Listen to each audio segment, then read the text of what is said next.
Hello viewers, আর একটা নতুন ভিডিওতে তোমাদের স্বাগত। তোমরা সবাই কেমন আছো? আশা করি সবাই খুব ভালো আছে, আর আমিও খুব ভালো আছি। অনেক দিন পর ভিডিও দিচ্ছি, তাও একটা সালোয়ার কামিজের। এই সালোয়ার কামিজটা আমি নিজের জন্য তৈরি করছিলাম, তাই ভাবলাম তোমাদেরকে একটু শেয়ার করি। চুড়িদারটা তৈরি করার প্রথমেই আমি একটু খাতায় মাপগুলো দেখে নিচ্ছিলাম খাতায়, এবং এটা যেহেতু আমার নিজের জন্য তৈরি করছিলাম, তাই নিজের মাপ অনুযায়ী করবে। তোমরা যাদের চুড়িদার করবে বা সালোয়ার কামিজ করবে, সে তাদের বডি পার্টের মাপটা নিয়ে নেবে। এবার আমার নিজের তৈরি, যেহেতু আমি মাপগুলো সবই জানি, তাই করে নিচ্ছিলাম। প্রথমে আমি গলার দিকে 2.5 ইঞ্চি রেখে এবং কাঁধটা রেখেছিলাম 3 ইঞ্চি, মানে 2.5 প্লাস ওই 5.5 ইঞ্চির মতো। তারপরে বুক পার্টের যে অংশটা, সেখানটা আমি 11 আর 12 নিয়েছিলাম, এবং যার যে অনুযায়ী ছাতির লেন্থ হবে সেই অনুযায়ী, এবং নিচের পার্টটা নিয়েছিলাম 9 আর 10, এবং সেগুলো আমি স্কেল দিয়ে জুড়ে নিচ্ছিলাম। যেহেতু আমি নিজের জন্য তৈরি করছিলাম, তাই আমি নিজের বডি পার্টের মাপ দিয়েই করছিলাম, এবং আমি যেহেতু সুতির চুড়িদার তৈরি করছিলাম, তাই জন্য আমি যে লাইলিং কাপড়টা কেটেছিলাম সেটার লেন্থটা রেখেছিলাম মানে ওই বুক পার্টের নিচু পর্যন্ত। আমি বেশি বড় রাখিনি, কারণ বেশি বড় রাখলে না এই গরমের দিনে আরও বেশি গরম করবে চুড়িদার পরলে। তাই জন্য এটা বুক পার্টে, মানে একটা ব্লাউজ যে মাপ হয় সেই মাপের অনুযায়ী লাইলিং কাপড়টা রেখেছিলাম, এবং সেই একই মাপ করে আমি কী করছিলাম, দ্বিতীয়টাও সমানভাবে কেটে নিচ্ছিলাম।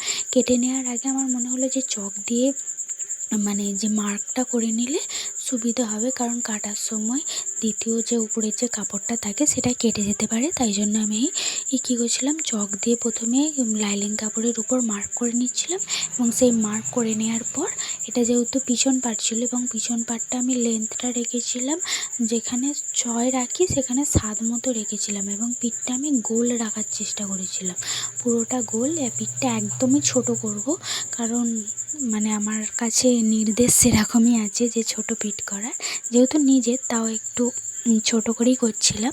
এবং ছোট করার পর পিঠটা দেখো পুরো গোল হয়ে গেছিলো, তাই আমি একটুখানি কোণ দিয়ে দিচ্ছিলাম। কোণ দিলে কি হয়, মানে কলসি টাইপের দেখতে লাগবে, দেখতেও সুন্দর লাগে। এরপর আমি লাইলিং কাপড়গুলো পুরো সরিয়ে নিয়ে আসল যে মেন ফেব্রিকটা, মানে মেন কাপড়টা, সেই মেন কাপড়টাই আমি কাটিং করছিলাম। মেন কাপড়টায় কাটিং করার আগে পুরোটা সমান করে নিচ্ছিলাম। যেহেতু এটা সুতির কাপড়, তাই আমাকে কোনো রকম ঝামেলা ছাড়াই আমি খুব সহজে কাটিং করব, এবং এর উপর ড্রয়িং করতেও ভালো লাগে, কাটিং করতেও ভালো লাগে, কাপড় একটুও সরে যায় না, যেটা সবথেকে ভালো লাগার বিষয়। তারপর আমি প্রথমে গলার মাপটা যেমন নিয়েছিলাম 2.5 নিয়েছিলাম, আর লম্বটায় ঝুলটা যে নিয়েছিলাম 6 নিয়েছিলাম, 2.5 আর এদিকে 3 নিয়েছিলাম দিয়ে, এবং পুরোটা যেমনভাবে ড্রয়িং করতে হয় আমি সেইভাবে ড্রয়িং করে নিচ্ছিলাম। ড্রয়িং করানোর পর স্কেল দিয়ে আমি দাগ নিয়ে নিচ্ছিলাম। এবার বুকের যে ছাতির অংশটা, সেগুলো তো দেখলে লাইলিং কাপড় আমি 11 নিয়েছিলাম, 11 আর 12 নিয়েছিলাম ছাতির অংশটা, এবং পেটের কাজটা নিয়েছিলাম 9 আর 10 এরকম সামথিং নিয়েছিলাম। নেওয়ার জন্য এবার পুরোটা যেমনভাবে দাগ নেয় সেরকমভাবে পুরোটা তোমাদেরকে যেমনভাবে বললাম সেইভাবে অনুযায়ী আমি দাগ নিয়ে নিচ্ছি। এবার আসি ঝুলটা নিজের ইচ্ছা মতো, মানে যার যদি কাস্টমারের হয় তাহলে কাস্টমারের মানে যতটা লেন্থ মানে ঝুল রাখতে পারবে ততটা নিতে হবে। যেহেতু আমি নিজের জন্য কাটছি, এবং তাই জন্য আমি নিজের ঝুলটা আগে থেকেই মেপে নিয়েছিলাম, এবং মেপে নিয়ে করছিলাম। এবং এটা সামথিং আমি 35 নাহলে 36 নিয়েছিলাম, আমার ঠিক মনে পড়েনি। তারপর নেওয়ার পর আমি চওড়াইটা নিয়েছিলাম 12। এরপর যেরকমভাবে মাপ নিয়েছিলাম সেই মাপ অনুযায়ী মানে স্কেল দিয়ে মার্ক করে নিচ্ছিলাম, এবং এই স্কেলটা যেহেতু আমার ছোট, তাই আমি যে আমার ফিতেটা ছিল সেই ফিতে দিয়েই ছোট ছোট দাগ করে পুরোটা স্কেল দিয়ে জুড়ে নিচ্ছিলাম।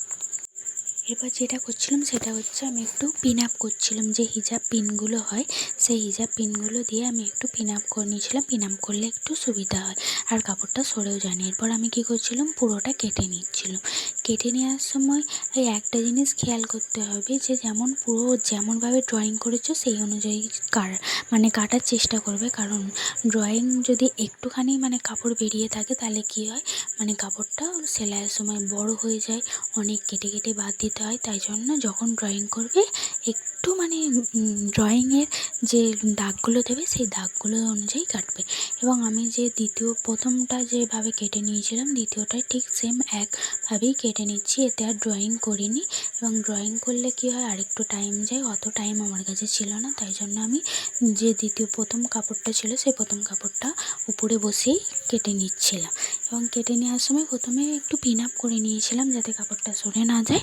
তারপর যেমনভাবে কাটতে হয় তেমনভাবেই কাটছিলাম, এবং কাটতে কাটতে একটা জিনিস খেয়াল করছিলাম, মনে হচ্ছিল যেহেতু এটা নিজের চুড়িদার তাই মনে করছিলাম যে হাতার ডিজাইনটা কী করব, এটা তো কেটে ফেললাম।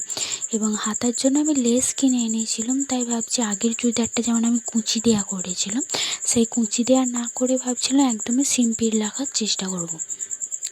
তাই জন্য আমি যে এক্সট্রা কাপড়গুলো বেরিয়েছিল সেই কাপড়গুলো কেটে নিয়ে এবার কী করছি, ওটাকে এবার হাতার জন্য ড্রয়িং করব ভাবছি। এবার হাতার সময় করার সময় আমি একটু কনফিউজ ছিলাম যে কোন দিকটা কিভাবে করব।